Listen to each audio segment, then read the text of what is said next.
Good morning student, welcome to e-learning programme.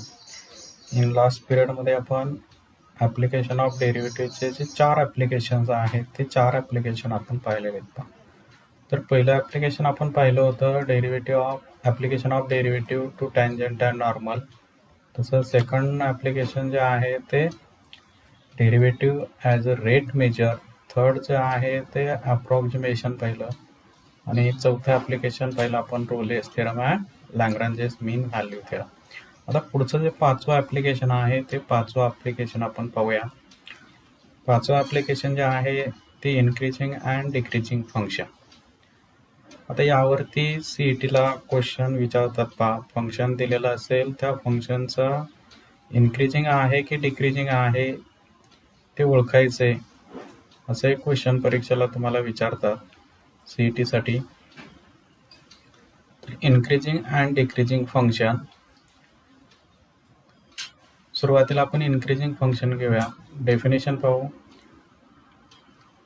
A function f of x is said to be strictly increasing function on an interval open interval AB if for any 2 point x1 x2 belongs to open interval AB with if x1 is less than x2 then corresponding value जे आहे x1 आणि x2 ची f of x1 ची जी value आहे is less than f of x2. ही जर condition satisfy करत असेल दिलेलं फंक्शन तर त्या फंक्शनला म्हणायचं इन्क्रीजिंग फंक्शन. आता एक डायग्राम आहे बा. एक्स ॲक्सिस आहे, वाय ॲक्सिस आहे, कोऑर्डिनेट सिस्टीम आहे. त्यानंतर एक कर्वचं इक्वेशन दिलेलं आहे. एक कर्वचं इक्वेशन जे आहे ते इक्वेशन आहे y equal to f of x आणि एक्स ॲक्सिसवर हे जे फंक्शन आहे हे कंटिन्युअस आपल्याला चेक करायचं आहे ओपन इंटरवल AB मध्ये आहे की नाही. आता कुठलेही 2 पॉईंट जर आपण घेतले AB इंटरवल मधील एक्स ॲक्सिसवर वरती x1 आणि x2, परंतु x1 हा x2 पेक्षा लहानच असला पाहिजे. x1 आणि x2 मध्ये काय रिलेशन असलं पाहिजे, x1 is less than x2.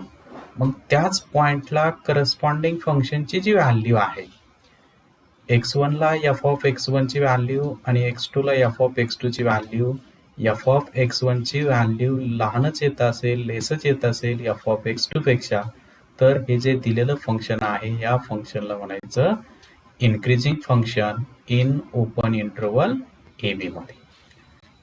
किंवा यावरती note, if f dash a is greater than 0 म्हणजेच त्या फंक्शनचा डेरिव्हेटिव्ह ॲट पॉइंट ए ला जर पॉझिटिव्ह आला, ग्रेटर दॅन 0 म्हणजे positive, then the function is strictly increasing function at x equal to a. तर ही नोट जी आहे, नोट लक्षात ठेवा. यावरून आपल्याला एक्झाम्पल जे आहेत एक्झाम्पल सोडवायचे, चेक करायचे फंक्शन इन्क्रीजिंग आहे की डिक्रीजिंग आहे. म्हणजे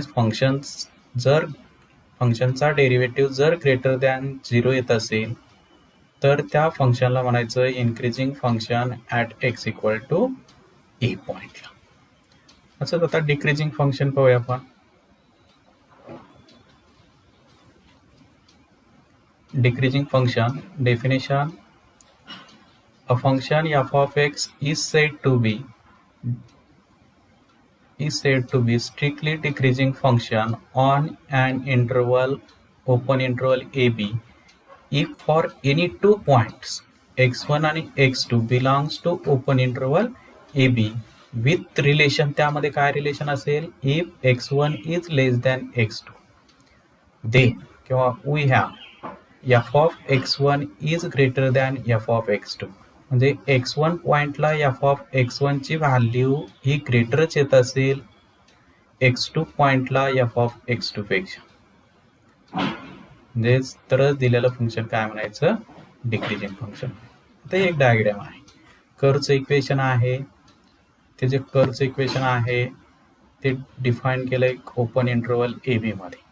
आता त्या एक्स ॲक्सिसवर मध्ये कुठले 2 आपण जर पॉइंट घेतले x1 आणि x2 बिलॉंग्स टू कशामध्ये असले पाहिजे, ओपन इंटरवल AB मध्ये असले पाहिजे. परंतु त्यांच्यामध्ये काय रिलेशन असलं पाहिजे, तर x1 हा x2 पेक्षा लहानच असला पाहिजे, लेस असला पाहिजे.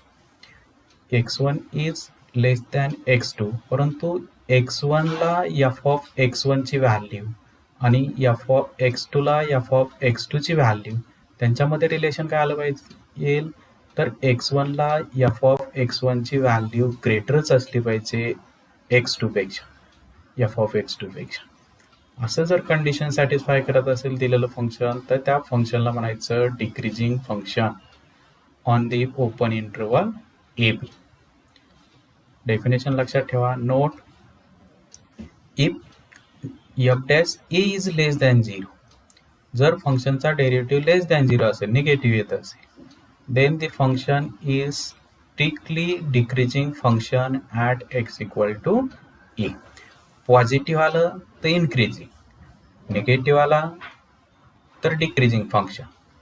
आता यावरती काही एक्झाम्पल आहेत, ते एक्झाम्पल पाहू आपण. डेफिनेशन लक्षात ठेवा. इन्क्रीजिंग आणि डिक्रीजिंग फंक्शनच्या क्वेश्चन आहे, test whether the following function are increasing or decreasing. आपल्याला टेस्ट करायचंय दिलेलं फंक्शन हे इन्क्रीजिंग आहे की डिक्रीजिंग आहे. पहिलं फंक्शन आहे f of x is equal to x cube minus 6x² plus 12x minus 16 आणि x belongs to real number r. आता आपल्याला इन्क्रीजिंग आहे की डिक्रीजिंग आहे हे कसं ओळखायचं आहे, तर फंक्शनचा डेरिव्हेटिव्ह पॉझिटिव्ह आला तर इन्क्रीजिंग, फंक्शनचा डेरिव्हेटिव्ह निगेटिव्ह आला तर डिक्रीजिंग. मग आता दिलेलं फंक्शन आहे त्या फंक्शनचा आपण डेरिव्हेटिव्ह पाहूया. मग सोल्युशन लिहिताना let f of x equal to x cube minus 6x² plus 12x minus 16. आता याचा डेरिव्हेटिव्ह घेतला, differentiate with respect to x. मग differentiate with respect to x घेतला तर एफ ऑफ एक्सचा derivative f dash x. F dash x is equal to x क्यूबचा derivative 3x², x स्क्वेअरचा derivative 2x, that is 2 × 6 12x plus एक्सचा derivative 1 म्हणून 12 आणि 16 constant आहे म्हणून कॉन्स्टंटचा डेरिव्हेटिव्ह 0. मग एफ डॅश एक्स मिळाला आपल्याला 3x² मायनस 12x प्लस 12. मग काय 3 कॉमन घेता येईल पहा. 3 जर कॉमन घेतलं तर x² मायनस 4x प्लस 4. आता ब्रॅकेटमध्ये जे टर्म आहे x² मायनस 4x प्लस 4 हे कशाचं पॉवर आहे, तर 3 × x मायनस 2 ब्रॅकेट स्क्वेअरचं एक्सपान्शन आहे. ते 3 × x मायनस 2 ब्रॅकेट स्क्वेअरचं एक्सपान्शन आहे. आणि कुठलीही टर्म घेतली आणि त्याचा जर आपण स्क्वेअर घेतला तर तो काय असतो, ऑलवेज पॉझिटिव्ह असतो, ग्रेटर दॅन 0 असतो. म्हणून is greater than 0 for all x belongs to r but x is not equal to 2. इथे जर आपण x इक्वल टू 2 घेतलं तर 2 मायनस 2 0 होईल आणि 0 इज ग्रेटर दॅन 0 नाही, पॉसिबल नाही. म्हणून x is not equal to 2. 2 point सोडून बाकीच्या पॉईंटला ही जी टर्म आहे ही ऑलवेज पॉझिटिव्ह आहे. आणि ही जी टर्म आहे म्हणून f dash x 3 × x minus 2 bracket square म्हणजेच काय, एफ डॅश एक्स. म्हणून f dash x is greater than 0 for all x belongs to real number r minus 2 point. 2 point सोडून, रिअल नंबर मधील 2 पॉईंट सोडून बाकीच्या पॉईंटला हे जे डेरिव्हेटिव्ह आहे तो पॉझिटिव्हच आहे. आता डेरिव्हेटिव्ह पॉझिटिव्ह आल्यानंतर दिलेलं फंक्शन कसं आहे, increasing. Therefore, f of x is strictly increasing function for all x belongs to r minus 2 point. असं व्यवस्थित लिहिलं 2 मार्कसाठी विचारू शकतात परीक्षेला. पण आत्ताच्या परीक्षेला मला वाटतं 2 मार्कसाठी विचारले इन्क्रीजिंग फंक्शन आहे की डिक्रीजिंग. हे एक्झाम्पल परीक्षेला विचारलेलं आहे पहा, सेकंड नंबरचं. f of x is equal to x minus 1 upon x. x belongs to r, x is not equal to 0. आता या फंक्शनचा आपल्याला डेरिव्हेटिव्ह घ्यायचा.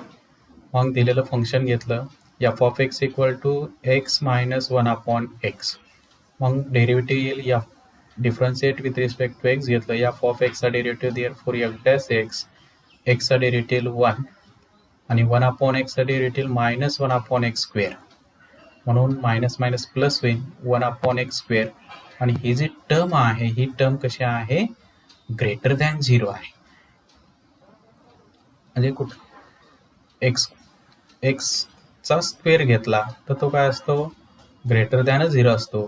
मग त्याचा रेसिप्रोकल घेतला तरी तो ग्रेटर दॅन असणार, त्यामध्ये 1 ॲड केला तरी तो काय असणार, ग्रेटर दॅन 0 असणार. For all x belongs to R आणि x is not equal to 0. X कसं नसलं पाहिजे, नॉट इक्वल टू 0. आता ही जी टर्म आहे ही टर्म म्हणजेच f dash x. Therefore f dash x is greater than 0 for all x belongs to R minus R आणि x is not equal to 0. Derivative greater than 0 आला म्हणजे दिलेलं function कसं आहे, इन्क्रीजिंग आहे. Therefore function is strictly increasing function for all x belongs to R, x is not equal to 0. असा एक question परीक्षेला विचारू शकतात का, 3 मार्क्ससाठी. Find the value of x for which the following function are strictly increasing. आता आपल्याला एक्सच्या व्हॅल्यू फाइंड करायचे आणि दिलेलं आहे हे फंक्शन कसं आहे, स्ट्रिक्टली इन्क्रीजिंग आहे. इन्क्रीजिंग फंक्शन दिलेलं आहे.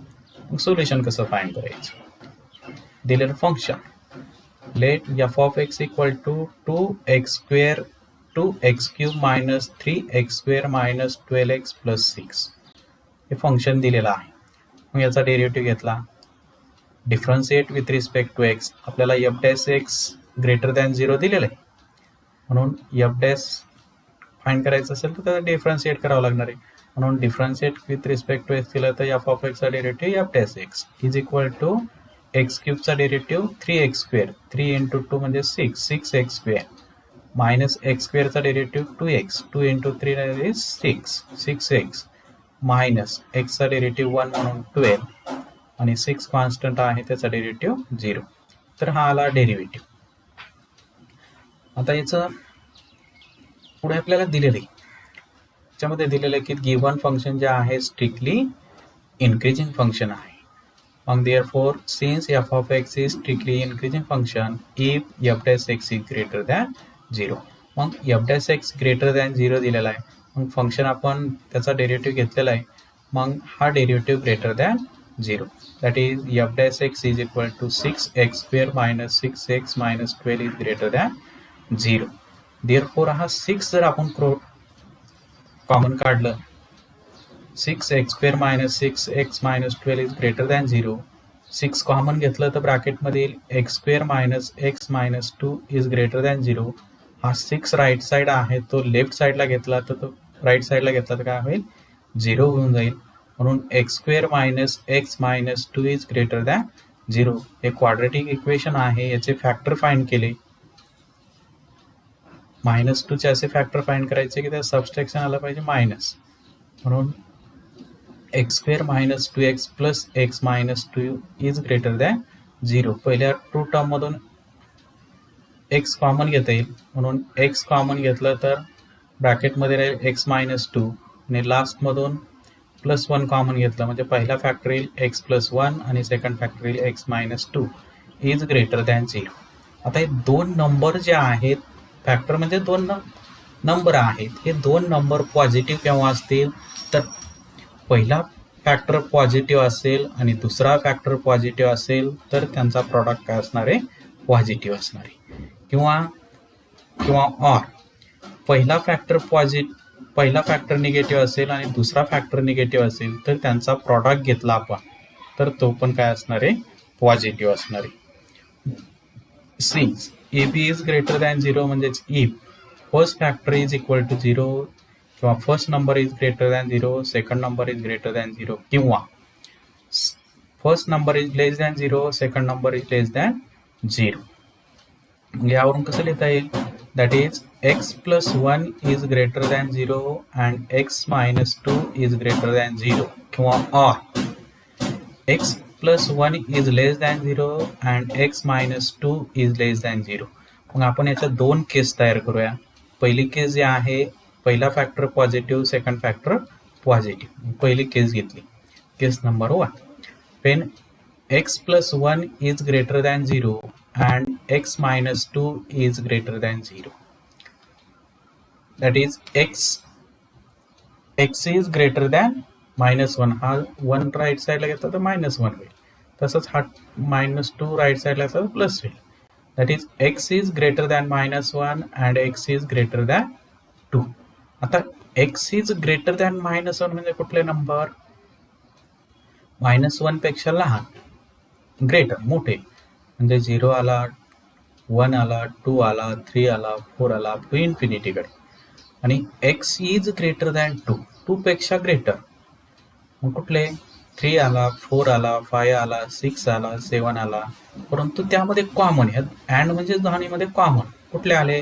तर x is greater than 2. That is x is greater than 2. पहिल्या केसमध्ये असे नंबर आले, x इज ग्रेटर दॅन 2 जर असतील तर हे फंक्शन कसे आहे? इन्क्रीजिंग फंक्शन आहे. आता असं सेकंड केस घेऊया. x plus 1 is less than 0 and x minus 2 is less than 0. That is x is less than -1 and x is less than 2. आता x is less than -1 म्हणजे कुठले? x is less than -1, -1 पेक्षा लहान, आणि x is less than 2. Less than 2 म्हणजे कुठले आले? 1 आला, 0 आला, -1 आला, -2 आला, -3 आला, -4 आला. x इज लेस दॅन -1 म्हणजे -2 आला, -3 आला, -4 अप टू इन्फिनिटीकडे. अँड म्हटलं की त्या दोन्हीमध्ये कॉमन, तर कुठले? -2, -3, -4 हे जे एलिमेंट आहेत कॉमन, म्हणजे x इज लेस दॅन -1, म्हणून x इज लेस दॅन -1. तर x ग्रेटर दॅन 2 आणि x लेस दॅन -1, परंतु इथे ऑर आहे, म्हणजे दिलेलं फंक्शन इन्क्रीजिंग फंक्शन केव्हा असणार आहे? तर एक्सच्या व्हॅल्यू ग्रेटर दॅन 2 असेल तर इन्क्रीजिंग, किंवा एक्सच्या व्हॅल्यू लेस दॅन -1 असेल तर increasing. Therefore, the function f of x is increasing function if x is greater than 2 or x is less than -1. इथे लिहिलेलं आहे, इथे ऑर दोन्हीच्या मध्ये कसं आहे? ऑर आहे, म्हणून ऑर. तर अशा टाईपचे एक्झाम्पल परीक्षेला विचारू शकतात, 3 मार्कसाठी विचारू शकतात. म्हणजे हे जे इन्क्रीजिंग आणि डिक्रीजिंग फंक्शन जे आहे, ॲप्लिकेशन जे आहे, त्यावरती आपण 2-3-4 एक्झाम्पल पाहिलेले आहेत. अशा टाईपचे एक्झाम्पल आहेत पुस्तकमध्ये. परीक्षेला शक्यतो 2 मार्कला 3 मार्कला विचारतात, किंवा CETला यावरती एक क्वेश्चन विचारतात. फक्त लक्षात ठेवायचं, फंक्शनचा डेरिव्हेटिव्ह जर पॉझिटिव्ह आला तर ते फंक्शन जे आहे ते इन्क्रीजिंग फंक्शन असणार. फंक्शनचा डेरिव्हेटिव्ह जर लेस दॅन 0 आला तर ते काय असणार? डिक्रीजिंग फंक्शन असणार. त्याचे नोट आहेत, ते नोट लक्षात ठेवा. थांबू आपण इथे. थँक्यू.